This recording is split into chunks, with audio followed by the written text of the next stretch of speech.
What happens if you are seriously injured in an auto accident? Find out next on Practical Law. Stay tuned.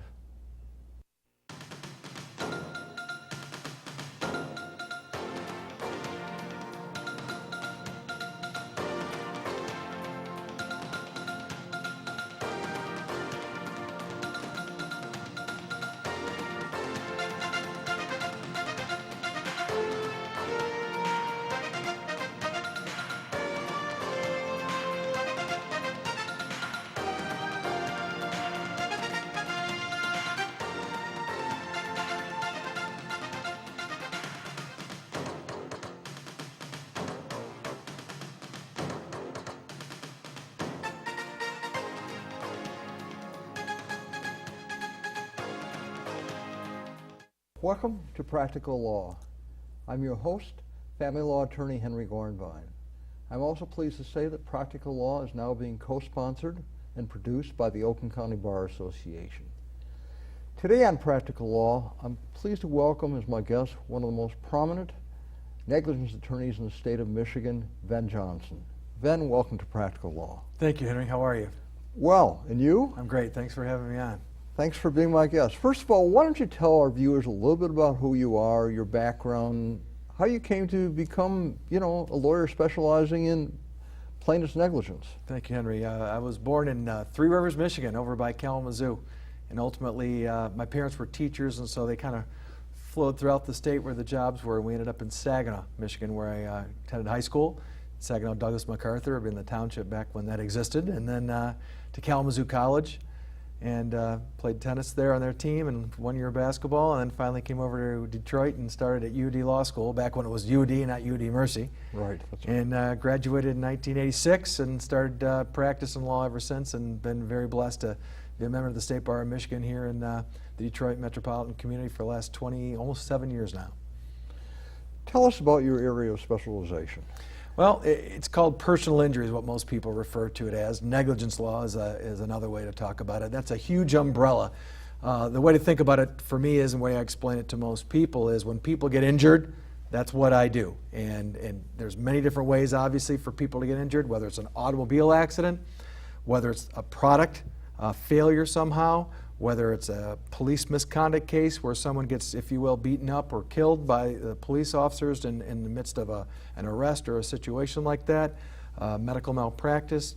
Pretty much those are the things that people have heard about in the news and understand, and that's really what I do.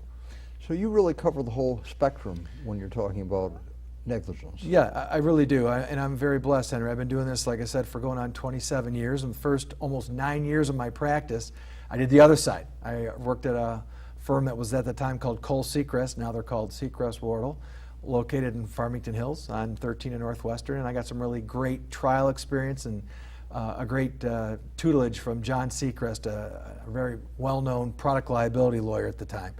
And then after that, I switched sides and I went and worked at the Feiger Law Firm for almost 16 years, and obviously got some really great experience, not just here in Michigan, but all across the United States and all those areas of cases that I've mentioned and more. And then about just shy of a year and a half ago, I started Johnson Law, PLC, moved downtown Detroit in the Buell building, and I've been down there now since May of this year, 2012. And I know throughout all your career, you've been in the suburbs. How do you like being in downtown Detroit again? Well, I started in downtown Detroit, and then obviously the job market took me out to the burbs, and I love it. Henry, the downtown Detroit it's rocking. It's happening again. It's not gonna happen. It's already there. Dan Gilbert has done a phenomenal job of buying different buildings and bringing down Quicken Loan folks. Peter Kamanos and his CompuWare folks are downtown. Obviously, there's a number of people from Mr. Illich and Ms. Illich and their related entities. So it's a great place to be. It's very exciting, and the people down there working are really excited to be there, and that's even more important. Tell us about the structure of your law firm. Well, you're kind of looking at it. Okay. I'm the president and owner, and I'm blessed to have 4 other attorneys. 3 of them do work directly with me. Steve Brock, Jody Aaron, both of them are highly experienced lawyers. Jody Aaron's a medical malpractice expert, been in the business for over 30 years. Steve Brock is a great product liability and negligence lawyer. He works on my cases that are not med mal. And Amanda Christian is a young attorney that is licensed in Michigan, Ohio. She's working with us. And then Jay Schreier, I'm sure you know Sherwin Schreier. Yes, his Jay is father. Sherwin's one of his sons, and he is of counsel, and I know you know what that means, but for your viewers, then we have a relationship. He's just not a direct employee. And Jay works on a lot of my cases, what we call PIP. So if people are injured in automobile accidents and are not getting their benefits paid for by their insurance carriers, Jay helps me with that, and my clients with that. Tell us what you look at when you're deciding whether or not to take a client, because I'm sure you have many, many phone calls, and a lot of cases it's like you have to have the right combination of facts. Yeah, thank you. Yeah, it's a very difficult process, very time consuming, and I do it personally. I do it every one myself. Everything's computerized, so when a client calls our hotline, as we call it, the 855-VEN-FIGHT, sorry Henry, that's the plug, but when they call that, they get a live body, and it's my daughter, Erica. And oh, Erica, really? Oh, absolutely, and Erica's been highly trained and done a great job for the last year, taking into the computer and creating the computer file on every single phone call that we get in a new client. She zips that to me electronically, I review the case and make a decision, either no, sorry, we can't help you, and the letter goes out accordingly, or if I want more information, I make it a case and assign it to one of the attorneys in our office. So it's a very time-consuming, detailed process, but we're looking at, tell me about the accident and proof of it. If it's an accident involving a car or something, there's often a police report. Show it to me so I can see that in reality there really was an accident and it happened the way that you say it happened. If there's medical treatment, which of course that's what I do, most clients don't have that readily, but they might have a discharge summary of treatment from a hospital. That will verify that they were at the hospital and a little bit about their injuries. And so we go through really a verification process to ensure the reliability and the authenticity of the call and what's going on. And then I'll bring a client into the office, Henry, and that's, again, a very time-consuming process, and we start to investigate each and every one of these cases. The law has changed, and I've been doing this a long, long time. In fact, when I was a young clerk in law school, I was with one of the foremost firms in plaintiff's negligence and malpractice products. It was then called Goodman, Eden, Robb, Millender, Goodman, and Bedrosian. Right. So we're talking about a long, long Yes, time sir. ago. What a great firm. It was a great firm. And then Michigan was one of the major plaintiff states as far as jury verdicts, as far as pro-plaintiff, and now the pendulum has switched to the extent that probably we're one of the most defense-oriented states. What are your comments on the current state of the law in the courts with regard to your field? That's a great question that would take probably about 10 shows for me to fully answer, but what you're talking about is what we say is the heyday of Michigan law. What people don't quite understand, I don't think, Henry, is by simply saying that someone has a lawsuit. It doesn't mean it's a great lawsuit, and it doesn't guarantee them money. It simply means that they have their day in court. Not only the United States Constitution, but the Michigan Constitution, I think it's Article 2, guarantees here in Michigan a citizen a right to a jury trial. And we used to believe that politically, and we used to have laws that supported that. So you're right, when I was in law school in the 1980s, Michigan was thought to be in a top 5 legal market, and that's why a lot of people across the country is, why are you in Detroit? Why are you in Michigan? It was a great market. It still is. It's still great. But politics has definitely entered into our arena, and let's be candid, it was John Engler, and Governor Engler appointed more judges and justices to the Supreme Court, Michigan Supreme Court, than any other governor in United States history, over 220-some appointments. And what Governor Engler did is he put right-wing, very, very conservative people in, and many of them are great judges, Henry, but some of them, a limited few, are really, in my opinion, ideologically centered. And their job, they view it, and I've heard actually campaign of some of the folks that are currently up for re-election, out campaigning, that are quoted as saying, hey, since I've been on the Michigan Supreme Court, half the amount of jury trials on personal injury cases have been eliminated. And that causes me such great pain. That's a goal. For some people, I understand they might think it is, but that doesn't guarantee anyone a right to a jury trial. Whether you're doing a family law dispute, whether you're doing, let's talk about family law. Imagine someone coming to you, Henry, and saying, we're going to cut these cases back. Well, which 50% of people aren't going to have divorces now? Who's going to decide that? Right. I mean, it's clearly a denial of justice and a denial of due process. Absolutely. And what happened was when these laws changed and went into effect in the mid-'80s and early '90s, and Governor Engler got his people in, then they're the ones on top making the decision, oh no, these laws are constitutional. What's important, I think, again, to weigh all this in terms of a balance, is you look at all the states around us, Wisconsin, Illinois, Indiana, and Ohio. And all of those, other than Ohio, which recently went Republican, I might add, but I'm not trying to dog the Republicans, it's who we have in these offices now that I have the problem with. But the fact of the matter is every one of those states has struck down, quote, tort reform, because that was a code word for robbing people from their day in court. And again, I'm not asking anyone to guarantee my client a victory. That's my job, and that's Right. the facts of a case job. But same thing on corporations, Henry. Do you hear people complaining that corporations are suing each other every day? Go out to Oakland County on Wednesdays, and that's what you hear. Almost every case is a corporation suing a corporation individual. Where's everyone crying about there's too much of that going on? We don't. So what is the issue? What's the difference? And the difference to some people is you're trying to get money as a result of injury, and you can't change what happened. Well, and my analogy is in a criminal case. If someone kills somebody, sending that person to jail, does it bring back the person who they killed? Of course not, but it's a symbol of justice. And it's society's way of trying to right as much as possible a wrong and to acknowledge what's been wrong and punish somebody. And it's the same thing in what I do. Hold people accountable for their negligence. If they weren't negligent, have a jury tell you that, and more power to you than you were right now is wrong. Ben, we reached our first break point. We will be right back with my guest, plaintiff's personal injury lawyer, Ven Johnson, right after this break. Do you have a legal problem but don't know where to turn? The Oakland County Bar Association can help. The OCBA's Lawyer Referral Service is a place to turn for a local attorney willing to provide a free 30-minute phone consultation to discuss your legal problem. The OCBA services covers many areas of law, including child custody, bankruptcy, and immigration. Nearly 200 OCBA attorneys volunteer their time to answer questions. For more information, call 248-338-2100. We're back with my guest, plaintiff's negligence attorney, Ven Johnson. Ven, you have a wonderful practice, you have a wonderful reputation. When you're doing a case, what makes you decide whether or not to settle or take it all the way through a trial? Thank you, Henry. I guess the number one answer would be experience. I rely on my training and my experience to evaluate whether the type of money that I'm being offered, if anything, from a defendant is truly enough to compensate my client under the facts and circumstances of a case.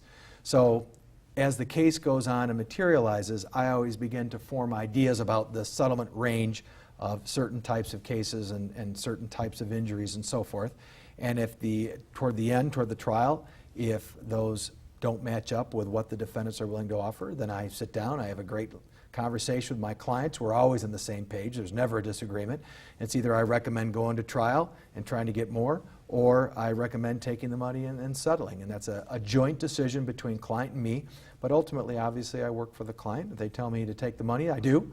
But if I think it's not enough, then I will try to convince them to let me do what I do.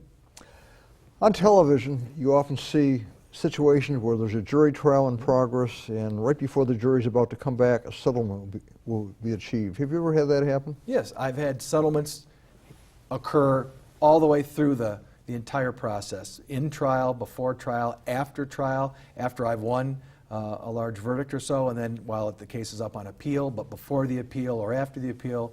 It can happen at any time when the defendant or the insurance company on behalf of the defendant decides, okay, we've had enough, we should just pay this. In my area of the law, very few cases ever go to trial. In fact, I tell people in this county, less than 1% of all divorces ever go to trial. What percentage of your cases go to trial? In the Just personal roughly. injury area, probably 97 to 98% of all cases do settle. My own personal numbers are probably in the high 80s and low 90s. I tend to try more cases than most people. And that's probably, again, because of that process I just told you about, Henry, and that I don't feel like my clients should take less money simply because that's what they're being offered. If I think that the facts and circumstances merit it more than what they're being offered, then I let my clients know that, and I take my chances, because as you know, if I don't win, I get nothing. Right. But I'm willing to take that that risk. And I really, I'm very lucky, Henry. When I get a phone call, I don't have to take that case. I investigate it and I look at it, but I agree to take it because I like it and believe in it. If I don't, I just don't take it. So at the end, when there's a decision to go to trial, I'm always behind that decision, and I always in favor of that. I love trial. I go to trial depending on the year, but in the last few years, I've been trying probably anywhere from 5 to 7 cases per year. And for guys and gals to do what I do, that's a lot. But I enjoy that. It's a lot of time, too. Yes, sir, sure it is. And a lot of stress and a lot of anxiety. But again, I'm surrounded by a great team of folks that are helping me. And I believe in my clients believe in me, and I think that comes through to juries most of the time. Ven, tell us about some of your cases where you've had some great results. Oh, boy. Thank you. I guess the one that comes to mind most recently, Henry, would be one I had earlier this year out in Oakland, California. I was contacted by a lawyer who really doesn't do a lot of what I do, and I happen to know this gentleman from a previous case many years ago. And he had a very large trucking case where his client was on an expressway and a truck literally just ran into the back of his car, and this gentleman ended up having a very, very significant back surgery and is disabled from work. He was a car painter, like we would know here in Detroit, a really good guy, and the insurance company wasn't offering any money. So I went out and tried that lawsuit out in Oakland, California, and got about a $6 million verdict for this very, very deserving, very badly injured client. Was it settled, or is it being appealed now? It was settled after the trial, but after the judge denied all the post-trial motions, and then right before the appeal. So we were very, very, very blessed and very fortunate to have that result. That is a very good result. When you're picking a jury, are there certain things that you look for? Always.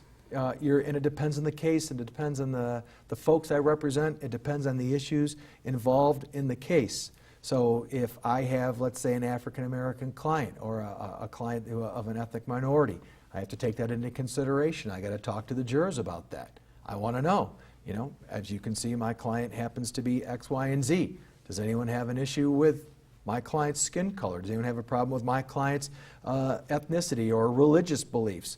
And I would go into that, just like any lawyer that has a client that may have some differences, if you will, from a religious or ethnic standpoint with the jurors that are in the, as we call it, in the box.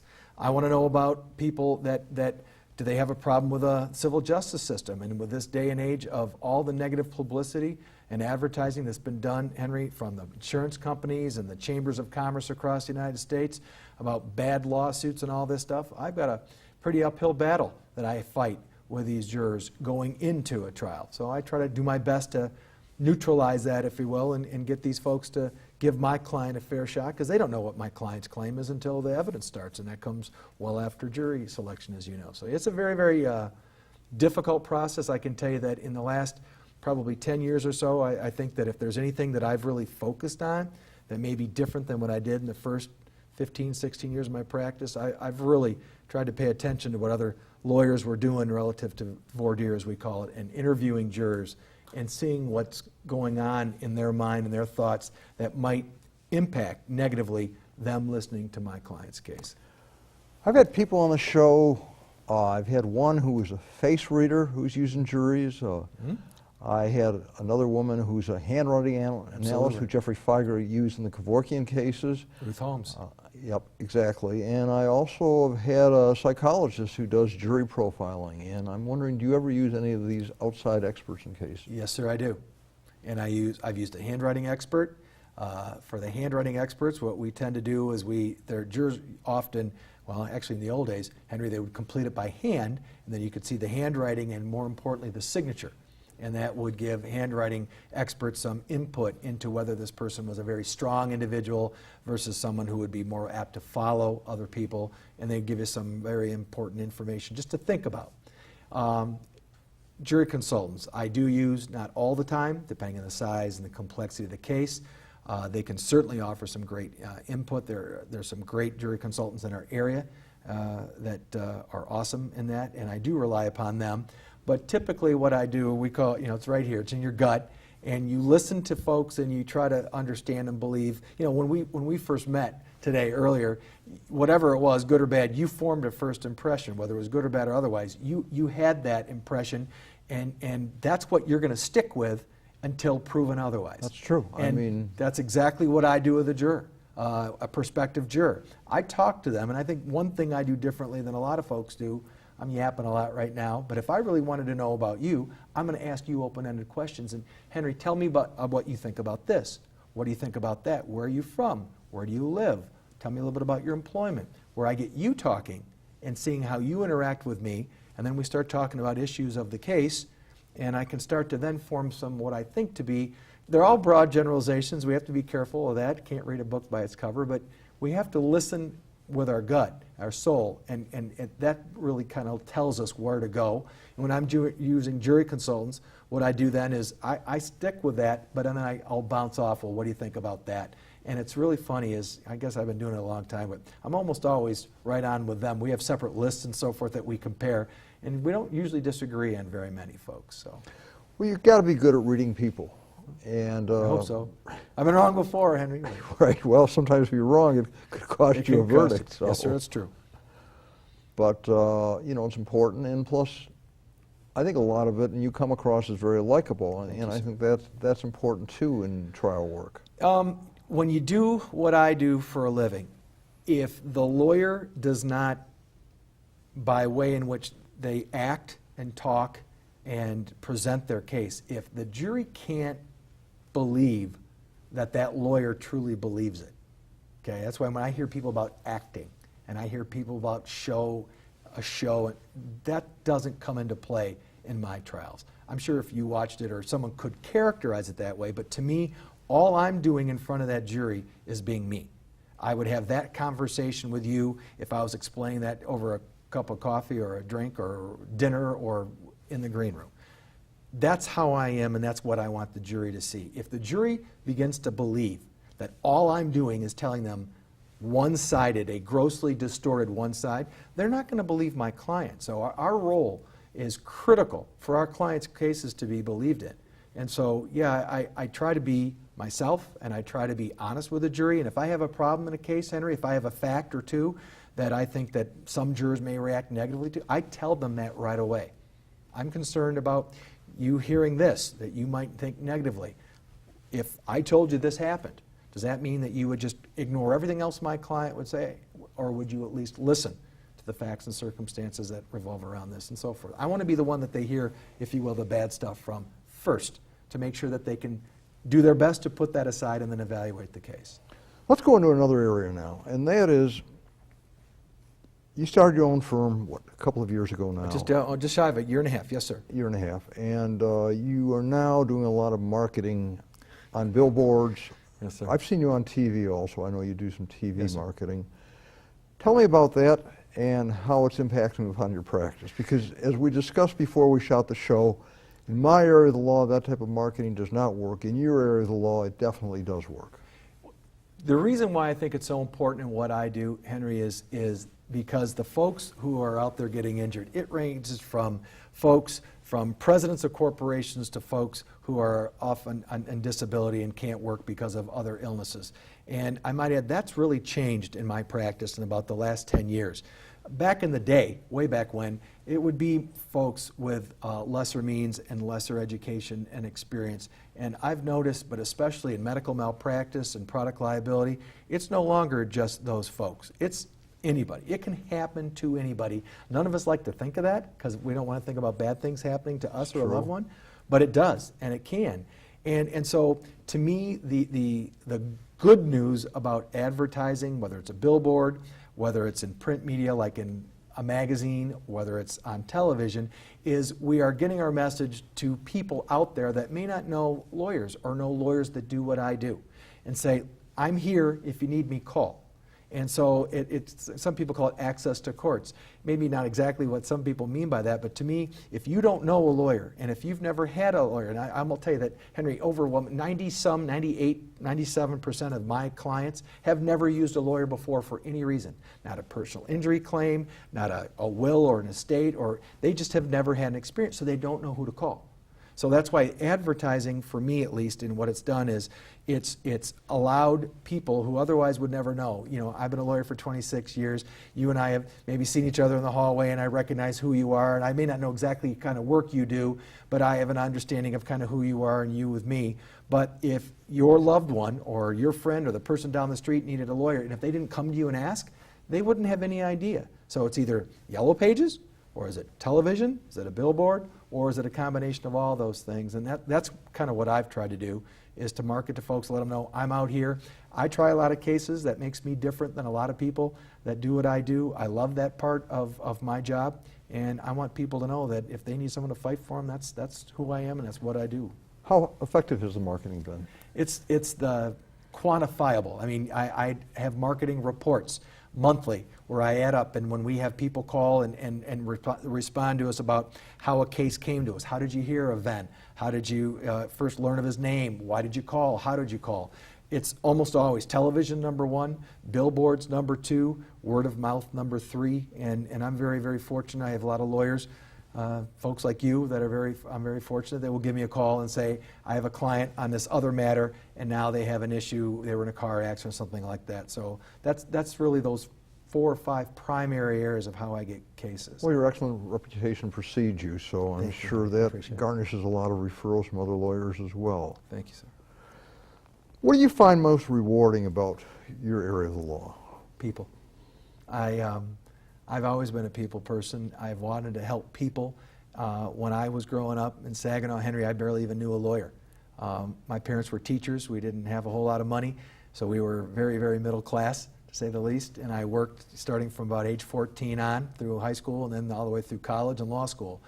And I wanted to help other people. And I had great role models in my parents in terms of them spending their lives over 30 years, each one of them, dad's principal, mom's a teacher, kind of teaching others and helping others to be better and to give a better lot in life. And what I see is the law doing the same thing. I can't repair somebody that's injured or damaged, but what I can do is kind of help them, at least under the law, to recover something that they're owed. And if I can do that and help them in other areas of their law, that's where we say in our cards, you and me, attorney and counselor. And a lot of what we do is counseling, and I definitely spend the time with my clients recommending certain things about, why don't you think about putting your money in a long-term investment account? Why don't we structure your settlement so it's put away for you and your family for years and years to come, and things like that. This is very good advice, Ben, and you know, I really appreciate your being my guest on Practical Law. This is really an important area that you do, and you do a service to people. We're out of time. I want to thank you for being my guest. I appreciate it. I want to thank you for watching Practical Law.